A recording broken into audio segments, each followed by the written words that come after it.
Hi, Paul. Hi, how are you? I am good. How are you?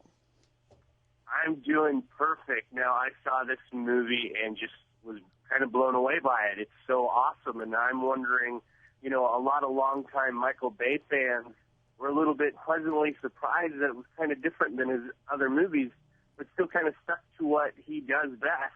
And I'm wondering, what was your initial reaction to the film when you first saw it? I definitely loved it because I think Michael has this really wonderful but dark sense of humor.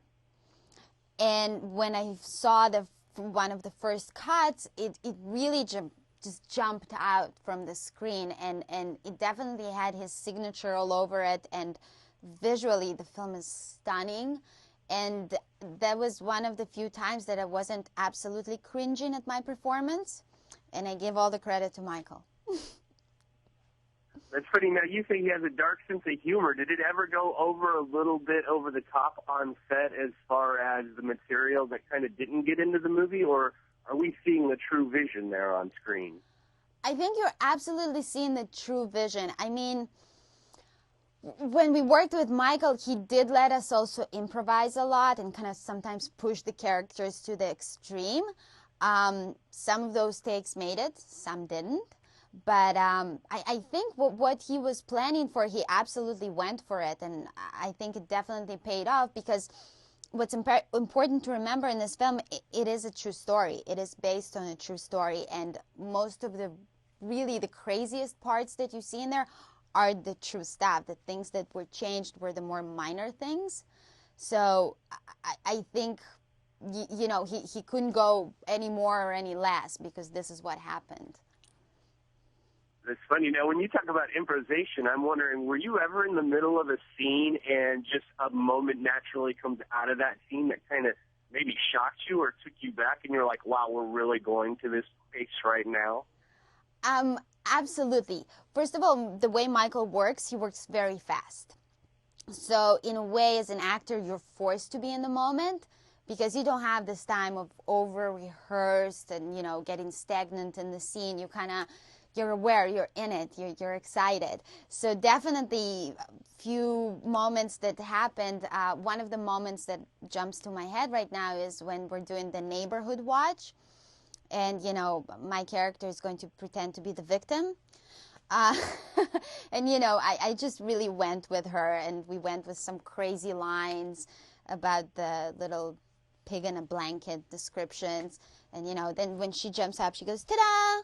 So all this stuff, they all weren't in the script, and we just kind of went with it, and stuff happened. That's funny. Well, now I want to know, when you have that kind of energy level running through something and you go and you do a scene and you think you nailed it because you're so in the moment, is it ever frustrating when something maybe goes wrong and they're like, we got to do this again, and you're like, how was the take? You know what? As an actor, at least me, I don't really judge myself objectively. It's kind of when you're in a moment, you sometimes don't know the things that happen, but they happen, and sometimes they work, sometimes they don't, and you have to just absolutely trust the director that he's gonna choose the right take and edit it and cut it out if needs to be. But yeah, I think if anything that I learned is to just trust your director, and I mean, he's the best at what he does, so why not?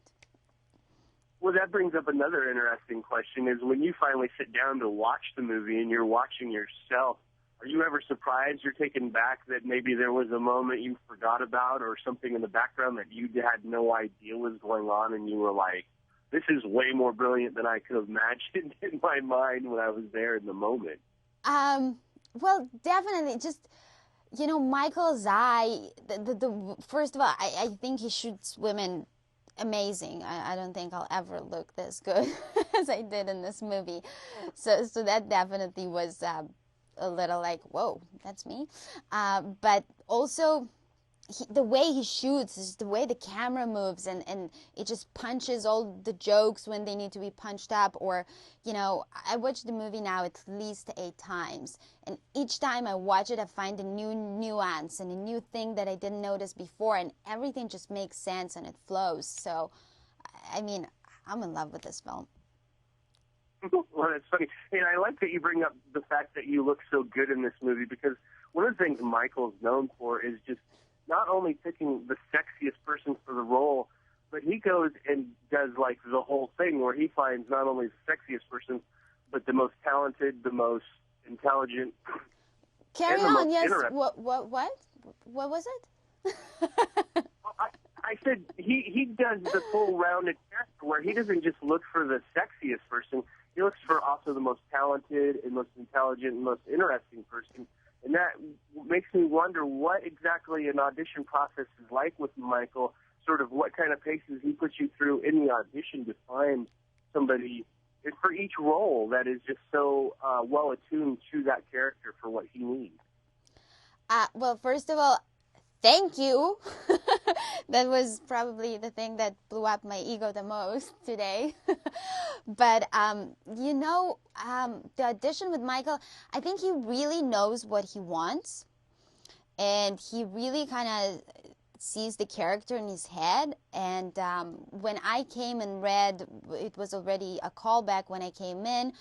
He just kind of, gave me adjustments or threw new stuff at me. Sometimes stuff that maybe didn't make sense to me at the moment, but you kind of, as an actor, have to adjust. And you could see that he really enjoys directing and he really likes it. And it wasn't really intimidating. It was more fun. He made it fun. So I think that's part of why actors, especially in this movie, kind of went all out with their performances. And if you think about it, everybody plays kind of opposite of what we're used to seeing them, which is kind of brilliant, in my opinion. I think so, too. I want to go back to something you said earlier about this being a true story, and the fact that what we see Serena going through on screen pretty much happened to this woman, right? Right. What do you mean?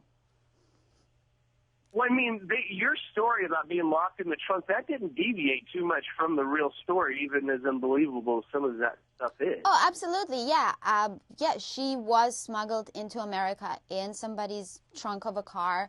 And I think that's part of the stuff that makes this character so wonderful, because on one hand, she is, naive, about the way the entertainment business works and some other things probably. But on the other hand, there's a lot of admirable qualities about her. She's definitely very strong, because a person who makes it all the way from Romania, to Mexico and then gets smuggled to the U.S. just to get to touch her dream or attempt to attach her dream. That's somebody who's very strong and determined. So I think, all these little details that I learned about her really made her, to me, much more interesting and fun to play, and it made me like her a lot more. What, now, was this woman available to reach out to and speak to, or is she kind of just disappeared and doesn't really talk to anybody? How did that aspect of developing the character work? Well, I did not get in touch with the real woman. And I couldn't find any information online or anything about what happened to her after. But in a way, I don't need to know it as an actor, because you don't want to play the outcome.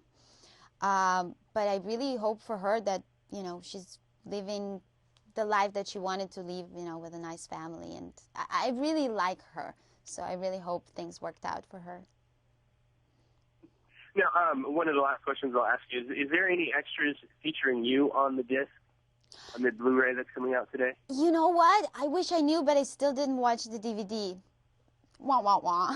No, because it only came out today, and but I can't wait to see what's out there. I'm hoping there are some extra features.